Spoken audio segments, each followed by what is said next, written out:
কতে কমলা, কমলা গাছ কাশ্মীরে হয় এরকম আমরা জানি, কিন্তু আলহামদুলিল্লাহ কাশ্মীরের কমলা এখন বাংলাদেশে পাওয়া যাচ্ছে। একটা সময় আমরা মনে করতাম যে কমলা গাছ লাগালে হয়তো বা কমলা হবে কিন্তু মিষ্টি হবে না। অনেকে বলে যে মিষ্টি হলেও এরকম আকর্ষণীয় রং হবে না, কিন্তু আপনারা দেখতে পাচ্ছেন প্রত্যেকটা কমলা যেটাকে বলে অরিজিনালি অরেঞ্জ কালার কমলা রং সেটা হয়েছে এবং ব্যাপক আকার হয়েছে।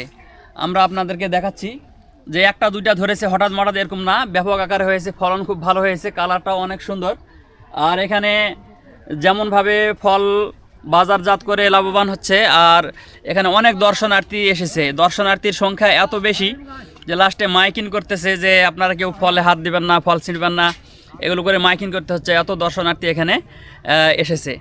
তো এটা হচ্ছে মধুইল বাজার থেকে একটু উত্তর দিকে আর কি, কৃষ্ণপুর কলেজের আগে যে মোড়, সেই মোড় দিয়ে একটা গ্রামে ঢুকতে হবে। আমরা আপনাদেরকে ডিটেইলসের ঠিকানাটা ডেসক্রিপশনে দিয়ে দেবো ইনশাআল্লাহ।